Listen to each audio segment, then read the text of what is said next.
Chers auditeurs, en ce jour de Pâques, nous célébrons la victoire de la vie sur la mort, de la lumière sur les ténèbres. Après le silence du tombeau, une parole nouvelle surgit, inattendue, bouleversante, le Christ est ressuscité. Dans cette homélie, nous entrons dans l'émerveillement des premiers témoins de cette annonce, ces femmes qui, venues au tombeau avec leurs inquiétudes et leur tristesse, deviennent les premières messagères d'une espérance qui ne déçoit pas. Leur rencontre avec le ressuscité transforme leur peur en joie, leur silence en mission.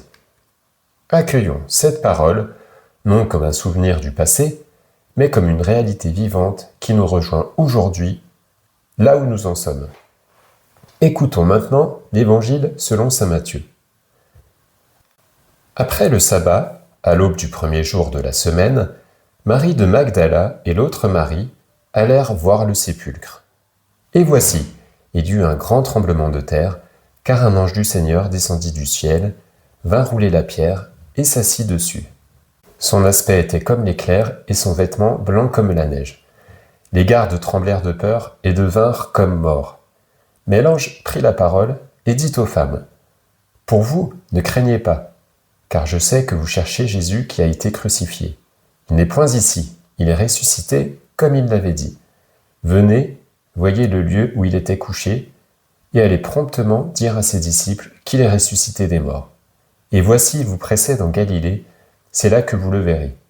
Voici, je vous l'ai dit. » Elles s'éloignèrent promptement du sépulcre, avec crainte et grande joie, et elles coururent porter la nouvelle aux disciples. Et voici, Jésus vint à leur rencontre et dit : « Je vous salue. » Elles s'approchèrent pour saisir ses pieds et se prosternèrent devant lui. Alors Jésus leur dit : « Ne craignez pas, allez dire à mes frères de se rendre en Galilée, c'est là qu'ils me verront. » Écoutons maintenant l'homélie de Père Roland. Vous écoutez La Voix de Saint Marc, podcast de diffusion de la spiritualité copte orthodoxe.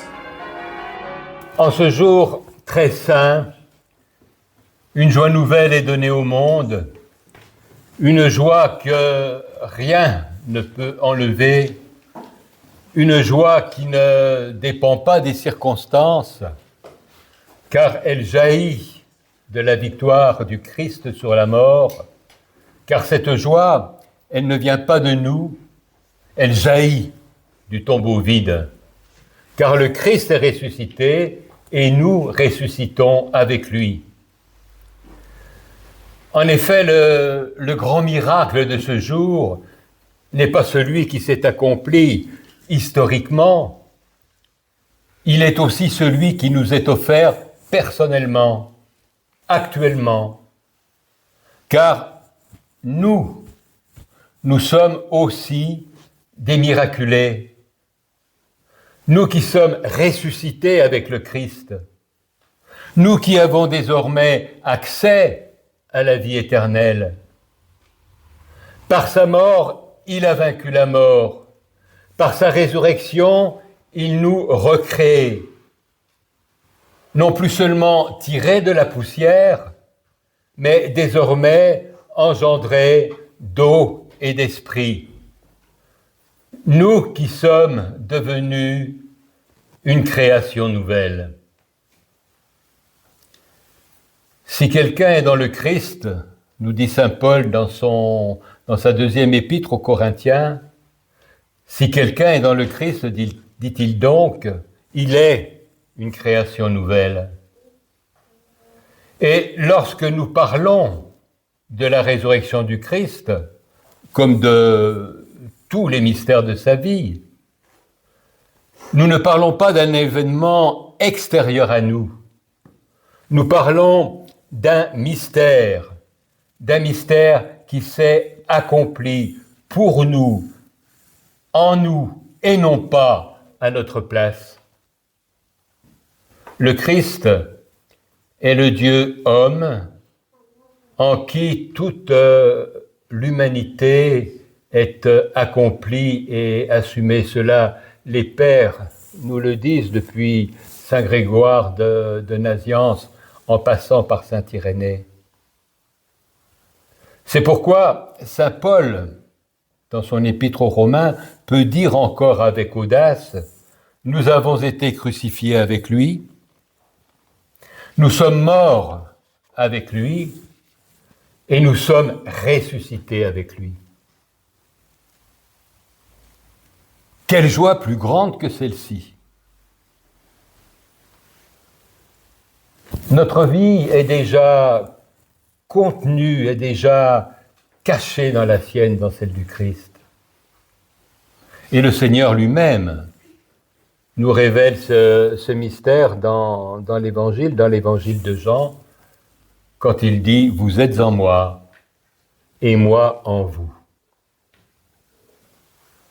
Et Saint Cyril d'Alexandrie, notre Saint Cyril, exprime cette réalité avec force. Le Verbe de Dieu, en s'unissant à la chair, a récapitulé en lui toute la nature humaine. Ainsi, en Christ, sa divinité est unie à son humanité, et en lui, toute l'humanité est rassemblée, guérie et restaurée. Mais la mort et la souffrance étaient entrées dans le monde à cause de la chute, et elles ne convenaient nullement au Fils de Dieu. Alors, dans son abaissement ineffable et dans son amour inexprimable, le Christ a pris sur lui ce qui pesait sur nous afin de nous libérer. Et je vous recite une énième fois cet aphorisme de saint Athanase le Grand,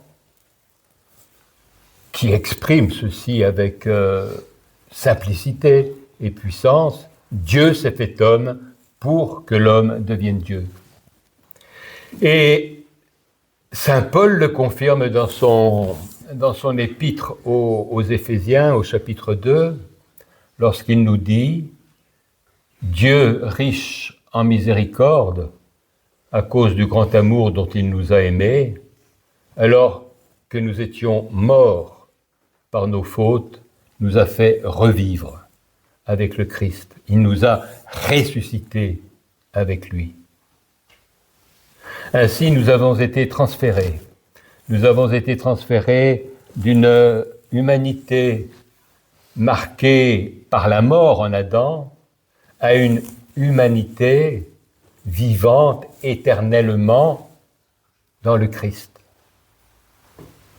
Tel est le cœur de notre foi qui est fondé par cette parole que le Christ nous donne dans l'évangile de Jean au chapitre 11. « Je suis la résurrection, la vie. Celui qui croit en moi, même mort, vivra. » Et ce salut est un don. Et saint Paul le dit encore dans son épître aux Éphésiens, au chapitre 2 toujours, « C'est par la grâce que vous êtes sauvés moyennant la foi. » Car la justice de Dieu n'est pas punitive. Elle est avant tout miséricorde. Et saint Isaac le Syrien de nous dire, ne dis pas que Dieu est juste, sa justice se manifeste dans sa miséricorde. Oui, si le Christ est mort pour nous, c'est pour vaincre la mort et nous donner de participer à sa vie éternelle. Sa passion, sa croix, sa résurrection, bien sûr, n'abolissent pas la souffrance du monde, ni même la mort biologique. Elles ne l'abolissent pas, mais elles détruisent le pouvoir de la souffrance et de la mort. Ce pouvoir qui est de nous faire entrer dans le désespoir. Et surtout, la croix, la mort, la résurrection abolissent la mort. Saint Jean Chrysostome proclame dans son homélie pascale « Le Christ est ressuscité et pas un mort ne demeure dans le tombeau ». Désormais, si nous demeurons unis au Christ et recevons sa grâce, nous n'avons plus à craindre la mort. Notre espérance est la vie éternelle. Et même nos souffrances, si nous les lui offrons, deviennent chemin de vie. Et saint Paul de dire aux Colossiens, « Je complète en ma chair ce qui manque aux souffrances du Christ. » Alors, avec lui, nous pouvons proclamer dans la joie, « Ô mort, où est ta victoire? Ô mort, où est ton aiguillon ?» Vous savez que l'aiguillon de la mort, c'est le péché. Et que la mort transmet sa nature, la mort, justement par le péché, comme imaginez un frelon asiatique, puisqu'il y en a derrière, qui piquerait et transmettrait son venin, et un venin mortel. Aujourd'hui, l'Église nous invite à entrer pleinement dans la joie, pleinement dans cette joie. Une joie qui peut habiter même nos larmes, une joie qui naît de cette certitude. Nous sommes aimés, nous sommes sauvés, nous sommes relevés. Et comme le murmure encore saint Isaac le Syrien, le cœur de Dieu est en feu pour toute la création.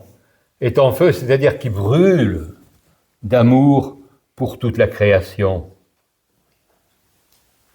Oui, c'est cet amour qui nous rejoint aujourd'hui et qui remplit l'Église de joie.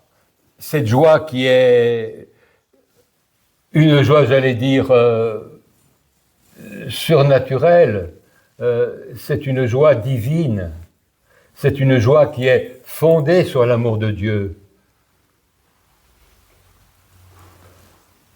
Oui, c'est cet amour qui nous rejoint aujourd'hui et qui remplit l'Église de joie. Alors, ne restons pas au bord du tombeau, ne restons pas enfermés dans nos tristesses anciennes. Ouvrons nos cœurs comme le tombeau est ouvert. Accueillons cette vie. Laissons la résurrection illuminer notre existence. Et vivons dès maintenant comme des ressuscités. Ô Christ ressuscité, qui par la mort a vaincu la mort et nous a donné la vie éternelle, soit l'honneur, la gloire, dans les siècles des siècles. Amen.